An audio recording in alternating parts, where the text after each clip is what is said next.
Saint Denis, the capital of the state of Lemoyne. It sits proudly as a so-called jewel of Lemoyne, and in many ways it earns that title. It is the clearest, ugliest representation of the modern world the gang will ever encounter. A city defined by political corruption, organized street gangs, and the fine comforts of a new industrial age, coincidentally brought forward by Cornwall's expanding business ambitions themselves. It's everything the Van Der Linde gang has spent the entire game running away from. Had it not been for the kidnapping of Jack at the hands of the Braithwaites and their decision to hand him over to Angelo Bronte, it's doubtful the gang would have ever set its sights on Saint Denis at all. Doubtful that they would have ever come remotely close to it. The rescue of Jack was the gang's #1 priority from the very beginning, and almost immediately, they ran into resistance because of two major factors both closely intertwined. This is Angelo Bronte's city. He has eyes and ears everywhere, and these unknown dirty outsiders give themselves away immediately the moment they start asking questions. Questions that don't just put them on the radar, but anyone else foolish enough to help them. What they're searching for is something that in Saint Denis is simply understood and spoken very little about. Who is Bronte, and where can he be found? Arthur learns firsthand what all of this truly means. In this city, no one can be properly trusted, not even children. Even the youngest faces have allegiances, roles to play, and a clear understanding of the hierarchy they operate within. Everyone belongs to something. Perhaps it should have been a warning, one kept far closer to the gang's chest than it ever was. Today we're going to be exploring the power of Angelo Bronte, and the clash between two men who wield very different forms of power, looking at how arrogance, hatred, and respect, or the lack thereof, slowly led to the image of the beloved Dutch Van Der Linde beginning to fracture in front of his own men, and how the untouchable, highly feared Bronte was ultimately brought down in a spectacular fashion. Did Angelo Bronte ever need to be killed? Was he really the threat Dutch claimed him to be? You walk into my city, stinking of shit and looking like this, and you come into my house before you have a bath and you tell me how to act? Power, arrogance, and deep ties that stretch far beyond the city limits of Saint Denis. That's where we need to begin with Bronte. His influence doesn't stop at the city limits or the docks within the city. He had a hand in the Braithwaites' illegal moonshine operation, an operation Dutch, Arthur, and Bill coincidentally destroyed while working alongside the Greys as deputized men pretending to uphold the law. The moonshine that was stolen was then handed out for free in Rhodes as a deliberate move to escalate tensions between the Greys and the Braithwaites, while for Bronte, it was just an overall loss. Presumably, it was a financial hit caused by people who had no understanding of whose interests they were actually disrupting and couldn't see beyond the Braithwaites and the Greys' operations. And so, when Jack was taken by the Braithwaites, he was handed off to Bronte. The reason behind such, or the actual intentions he ever harbored for Jack, are really somewhat open to speculation, with Mrs. Braithwaite even claiming that Jack was on a boat to Italy. This gave Bronte the ability to regain control of the situation and hand out a reminder of who dictated consequences here within Lemoyne, specifically when his own business was concerned. And so that brings us to the initial interaction between the two of them. After asking around, Arthur, Dutch, and John were able to identify the location of Bronte's house. Apart from where he lived, the fact that he was European and wielded an immense amount of money and power and had much of Saint Denis' population terrified of him, they really didn't know much about Bronte. But that doesn't stop Dutch from deciding that he will intimidate the guard at the gates as his own way of gaining control of circumstances which they are not in control of, and do his best to intimidate in return. Why do you take his son? Excuse me. I said, why did you take his son? We ain't got no problems with you, sir. Nor you with us. But if you want to start one, there's going to be a lot of folks dead in this room before it's done. As time has went on, I love this interaction. Initially, my awe was always with Dutch. His ability to intimidate, show Bronte that they're not easily going to be pushed over, threaten, and then humbly de-escalate. We are simple country folk. All we have is each other. And you have gone and you have took his son over some dispute with some inbred ex-slavers. It ain't got nothing to do with any one of us. You had nothing to do with destroying the liquor business! We was innocent bystanders. And that which we weren't innocent of, well, we we most surely were ignorant of. It exemplified his charm and his ruthless leadership style when one of his own was threatened. Now, however, my odds with Bronte. Dutch still underestimated him. And there's something about Bronte's manner of conducting business and gaining leverage in people of which is placed on full display here. And that's only really elaborated on when we visit the mayor's mansion during the party later, but we'll talk about that in a second. Here within the scene, we're going to break down how phenomenal it is in showing every aspect of Bronte. First, his arrogance. He doesn't for a single second pay his visitors any sign of respect. He dismissively questions his man who these people are, calling them clowns, and appearing to be very agitated for this disturbance. And when his man responds with, "They came here for the boy we took last week," his first question is about money. How dare these people interrupt him? Of which he has no idea who they are, most likely meaning they are nobody, as he would feel as if he would already know whoever was important within his own territory, a notion backed up by his own observations of Dutch stinking and insulting him in his home by his smell and disrespectful demands.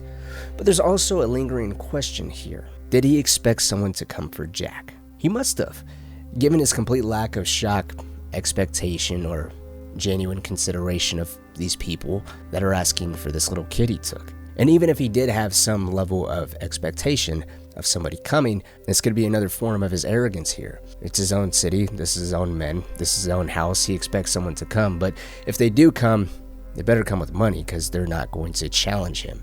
In other words, the people Jack was with, to him were no real threats in any meaningful capacity. Otherwise, the show of force I think would have been much larger from Bronte's side, more men in his home, more ears within the city in anticipation of something happening, and gearing up for some kind of fight, but there doesn't appear to be any of that. This force in his house appears to be rather typical for him, and the visit is nothing out of the ordinary, just a major inconvenience for him. Then Dutch does something unexpected.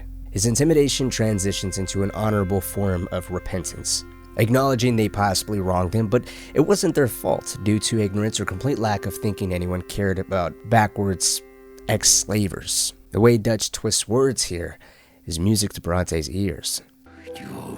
You twist words, you lie shamelessly, you think you are better than everyone else. Ti adoro. Date davvero sti uomini. Angelo Bronte.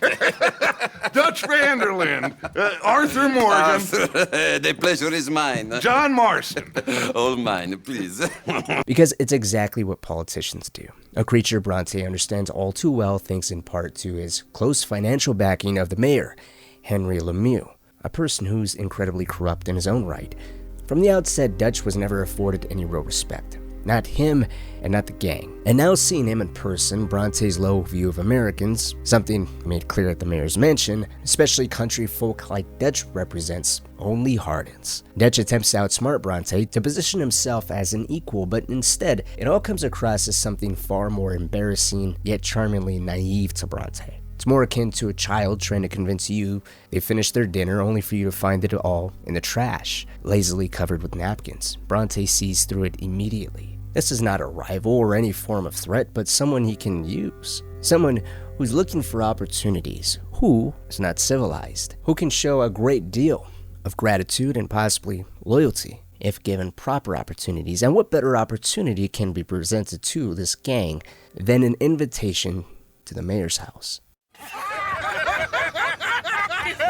We are ridiculous. Utterly. I ain't never been to a ball in my life. Nor have I, if I am being honest. The mayor's party does a lot in giving us a better understanding of Bronte's perception on everyone here. He doesn't just see himself above Dutch and his gang members. Here, he makes it quite evident there's very few, if any, equals to him. The mayor he laughs at for willing to do anything for $1, to the point of hinting at a willingness to do shameful acts. He laughs at the Wapiti natives, claiming anyone dumb enough to get tricked by the Americans deserve what they get, and even had a little inside joke of their letter to the mayor being beneficial to their plight in any way. He goes on to share the vices of Alberto Fusar, here far away from the sugar plantation he manages in Guarma. And in the middle of all of this, he continues to insult Dutch, commenting on how he showered now, possibly for the first time this month. Admittedly, he does say it in his native tongue of Italian, so Dutch doesn't pick up on the insult, but For us, it's clear enough that his perception of Dutch has not changed. What has changed is two other things, though. One, Dutch showed again he's not someone easily fallen into Bronte's influence. When Bronte jokes of having Dutch maybe killing the newspaper man Hector Fellows, Dutch pushes back and says he's not a cold killer. He will do so, especially for a friend, as long as it's within reason. And that is Hector Fellows, this self-righteous newspaper man. Maybe you will kill him for me one day. Well, we're not paid killers as such, not in cold blood anyway. I did not know you were so particular that you wouldn't help a friend. Oh, I'm willing to help in any way I can, within reason. I'm going to pretend to understand what that means. This, in a very small way, tells Bronte that Dutch is not a simple killer to be told what to do. He mentions how he didn't realize it was something so particular he wouldn't help out a friend. Dutch acknowledges Bronte's change in demeanor by sharing he meant no offense. This wasn't offensive though, it was eye-opening. Dutch's moral line or claim of having one, in the sense of killing within reason, is not compatible with Bronte. He snaps back, excitedly claiming there was no offense taken, but Arthur catches it. At the very least, his suspicion raises. This back and forth is Bronte essentially testing the moral limits of Dutch, who has a strange way of drawing that line, who up until that point, Bronte believed Dutch and his men were killers, at the very least open and honest about it. The second change here is when Bronte asks what their plans are. But before you go, what exactly are your plans here? Well, we've not made any... Well, we are going to need some money. Money, yes, of course. Well, there's money at the trolley station. They keep a lot of cash there in the day. Now, I could not involve myself in such matters. But you, as a guest, yes, as my guest, bah, do it, huh?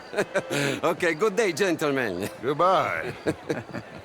This is what Bronte, I think, really wanted all along. To properly vet Dutch out, get a feel for his intentions within Bronte's own territory, and see how much he can get out of him before he properly disposes of him. And from the outset, the trolley job was certainly a setup. The absurd police presence and lack of cash made that all evident from the gameplay alone. So that isn't the question that should be asked here, but rather why? Why set Dutch up? Well, that's because he's not to be taken advantage of in the way Bronte had hoped, and there's no room for him within the city. If Dutch continues to look for any meaningful way to make a substantial amount of cash, what he did in Rhodes and how the Braithwaites and Grays, and by proxy Bronte from the liquor business, all suffered because Dutch thought he can get a quick payday, allowing him to repeat that here could potentially disrupt more of the established order of things. And Bronte has his hands in a lot of different pots across the entire city that we don't immediately see. There is a ledger that can be found in Bronte's mansion during the mission Dutch kidnaps him with the intent of killing him, and this ledger has a list of accounts with various amounts of cash. It could be bribery, extortion, defrauding, or just owing money to Bronte for one reason or another, but this ledger mentions pharmacies, jewelers, cafes, hotels, insurance companies, real estate, and so much more. Dutch would ruin all of this, effectively putting his hands in Bronte's pockets. Which, to go a little further with that, why allow Dutch to do anything here at all? Just because they shared a few drinks and came to a somewhat satisfactory deal with returning Jack, that allows him the kindness to let Dutch hit whatever businesses he so pleases? No. To him, Dutch is an idiot, and he can get himself into trouble. All the funnier by hitting the one spot in the entire city where there will be virtually no cash whatsoever. And why not add a little salt into that wound by informing the police? Which Bronte doesn't do exactly, but he does tip the cops off. In the same mission where you can find that ledger, you can find a telegram from Bronte addressed to the police chief Lambert, where he requests the police station more men around the trolley station, with the added comment of not having any men in the commercial district until he says otherwise. Confirming he at least tipped the police off, had them under his payroll, at least had the ability to tell them what to do, as he was the one that told them not to have any police officers in the commercial district, which is also another important piece, because if we look into Hosea's plan for the Saint Denis bank robbery, the commercial district is the section of the city where the entire distraction portion of their plan was meant to take place. So not only did he set up one trap, but he gave a false impression. The bank would be easier to hit due to the lowered police presence requested, where it just so happened Karen, Tilly, and Hosea did test runs on the police response prior to the bank robbery.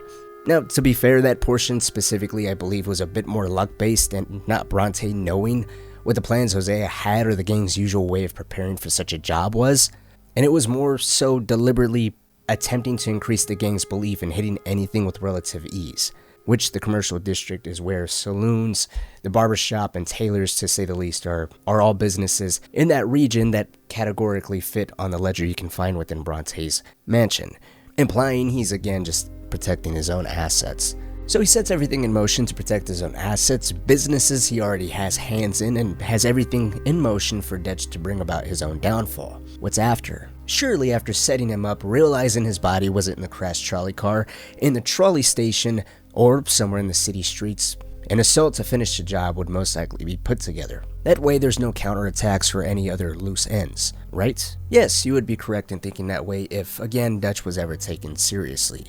These were just warnings. Writings on the wall. They were dramatically bigger insults and much bigger threats because it more so directly says there's nothing you can do within the city. You can attempt to hit these smaller businesses, you can attempt to put down as many police officers as you think you can, but at the end of the day, you're still operating within the parameters that I allow you to have, referencing that infinite compassion that he says the first time he speaks to Dutch. Following the trolley station job, Bronte's men in the city will station themselves at the entrance to Saint Denis. They'll be right by his home and engage in firefights or fistfights with you occasionally. However, since the game doesn't repeat what happens in Blackwater where the city's cut off from you until, in this case, you deal with Bronte, and given the limited response you're met with by his men, I still think Dutch was simply handed warnings this entire time. Yes, they were insults of his own intelligence and a complete lack of being taken seriously in any way, but his claims that they needed to kill Bronte due to him gunning after them is actually false. If Bronte really wanted to, he could have had the police engage harder at any time, hence cutting off Saint Denis both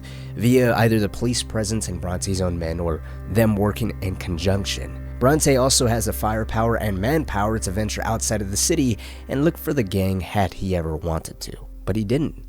There's no massive force outside his house with any signs of fortifications erected because the backwoods folk returned to screwing cows out in the open range. He never anticipated an attack, let alone an ingenious move of launching an amphibious assault from the water and demolishing even the responding police presence because this was his city. He was the city. There was nothing Dutch or anyone else can ever do about that. This ain't about revenge, Hosea. Angelo Bronte don't mean shit to me. This is about the fact we are planning to rob a bank in his town. A bank that he no doubt protects. A town where his men are gunning for us.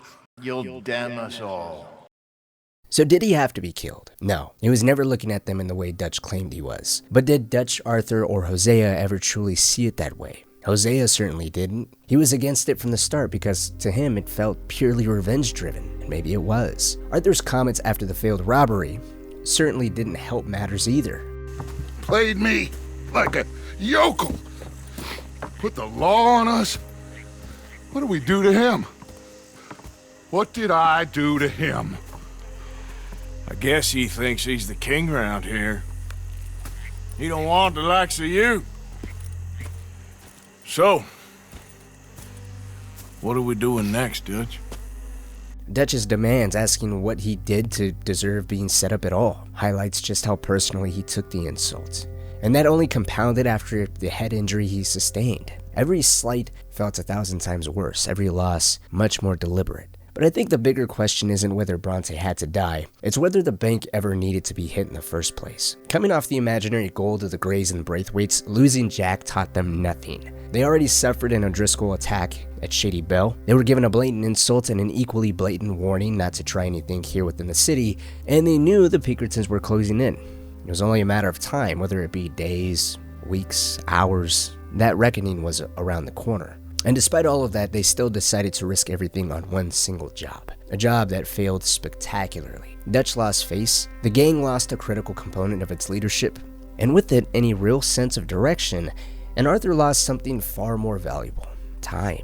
The Saint Denis bank should have been bypassed, or ignored entirely. Ironically, it was Hosea's faith that maybe for the first time in months they could execute something cleanly, ended up being the most disastrous job they ever pulled. Thanks to that preparation, that confidence, that belief of doing it right for the first time in a long time, just so happened to cross a little too cleanly with someone else's plans, and the Van Der Linde gang still paid for it dearly.